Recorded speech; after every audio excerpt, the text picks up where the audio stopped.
Hello and welcome to Doubles for Dummies.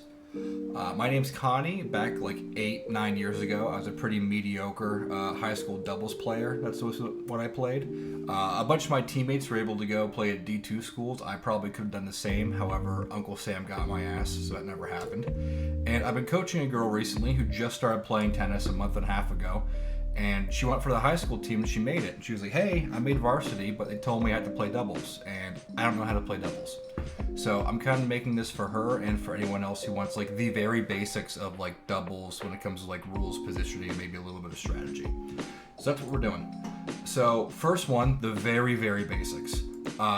Unlike singles, the alleyways represented in the light green here on the sides are in bounds.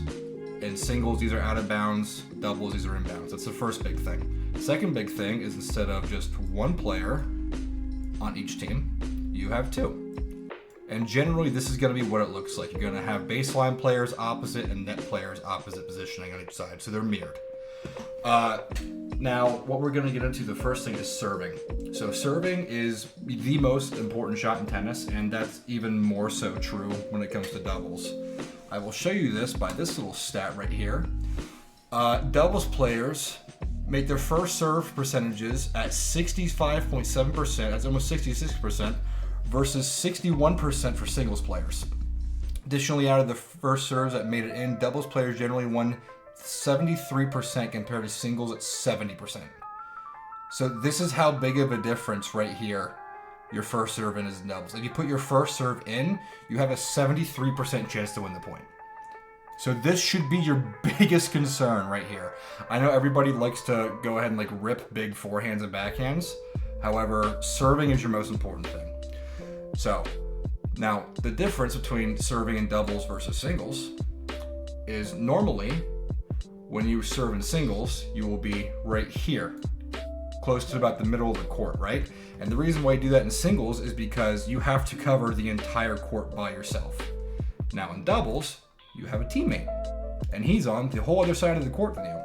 So what you want to do is stand out wider. All the way down here at the bottom right, that's where you're going to be. And what that's going to force your opponent, instead of sitting in here, he has to stand out wide to try to return your serve. So the difference is, let's say this is you serving singles way. Generally, your serves are going to go about here, right in the middle of the box in the back, right? Doubles, you're serving at an angle, you're going to be coming here most of the time. So the reason why this is a big deal is because if you're the singles guy hitting kind of down the middle, the opponent gets to stand right here, hit the ball back, and he's chilling right here, right? Well, in doubles, when you hit it cross court, that serve is coming all the way out here if there's no spin on it, right? So if you take a look, I gotta zoom out for it. This guy has to be right here to return that ball. You see how far off the court he is and how far back he is? The reason why you want to do this, it's all about setup. So as a baseliner, your job is to make the opponent hit a weak shot for your net player to hit a winner. That is basically the baseline guy's entire job when you're back there. The baseline guy is not scary at all in doubles, for the most part. Okay, to represent that, I will now insert a SpongeBob meme here so you can understand. Confined. Captain, there's a guy we can scare.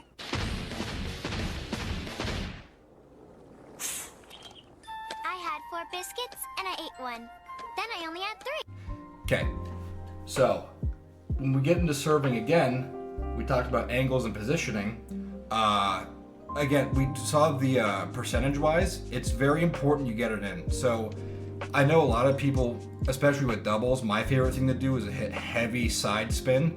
So my serve would go here, hopefully land here, and carry out more. You want to be high percentage. Now, one of the other reasons why those doubles players hit it in more, their first serve, is because it's easier in doubles. The reason why is that if we're playing singles, and I'm serving from here, my serve isn't going to go as far out wide normally as it would in doubles. So if I'm hitting here versus like this right here as a singles player is a shorter distance from where I'm standing to the service line. It's a longer distance from a doubles player's positioning out here, which means you can hit your ball technically further without it going out. So that's another reason for it. But your serve is extremely, extremely important. So for the baseline player, he kind of has two jobs after your serve. So enemy has their net player here, right? This net player is the biggest issue the baseliner has. The baseliner's entire goal should be keep away from this guy. Reason why that is, as I mentioned earlier, the net player's entire job is to look for a winner somewhere. So if I'm the baseline player right here, and I just hit it straight at this guy, look at this giant angle right here, because all of this is free space. That is the easiest angle he can get. That's what he has dreams about. So what you want to do as a baseline player is continue to hit it cross court.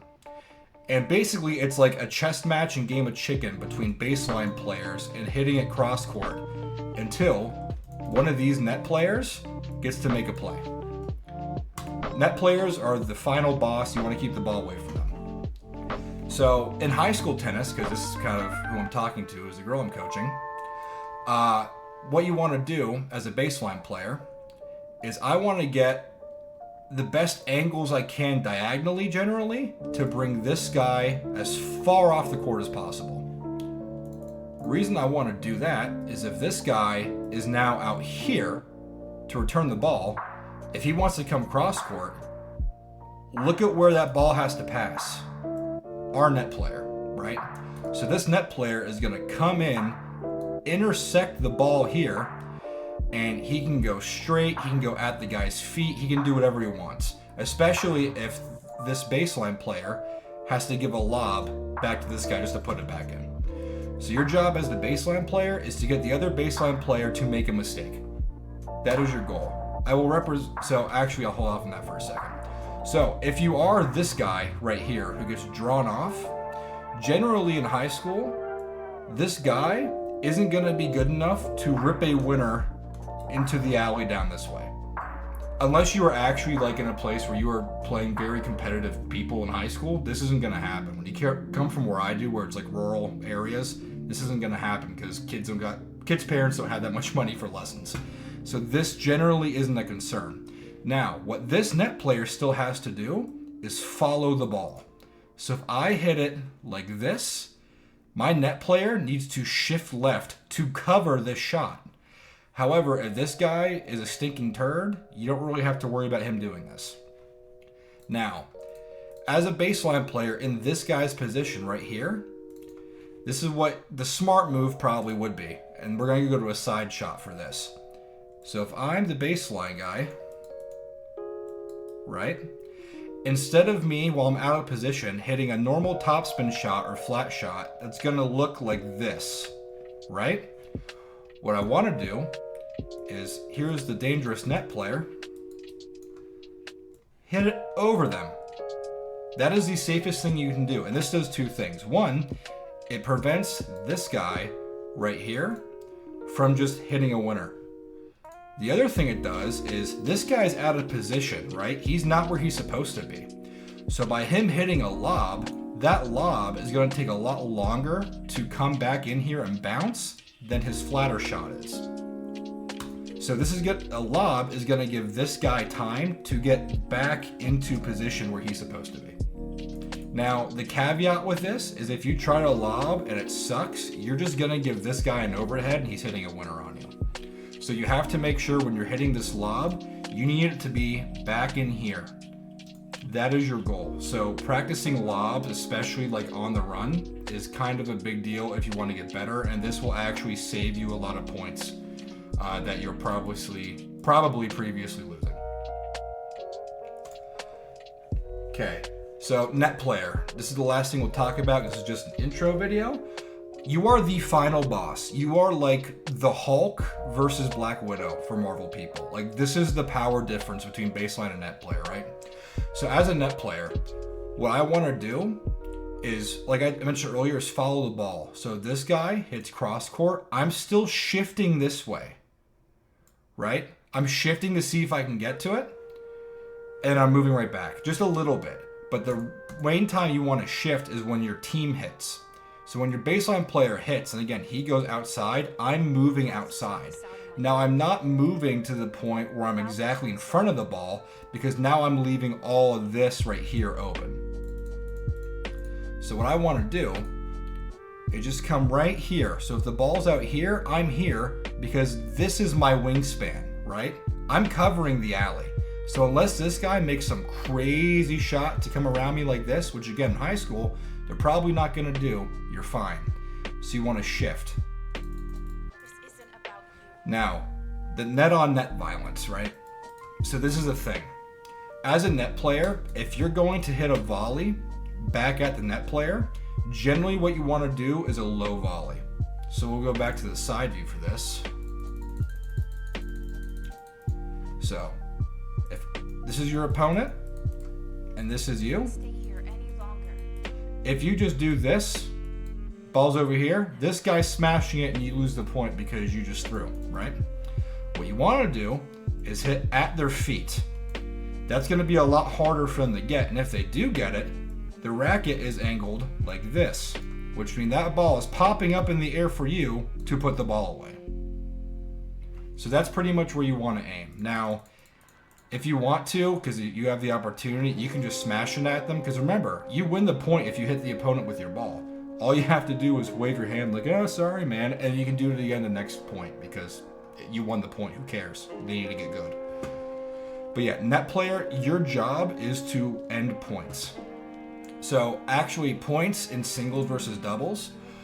Singles points actually last a lot more balls per rally than doubles. Doubles, your main goal is to make the point as short as possible, and you do that through enabling the net player.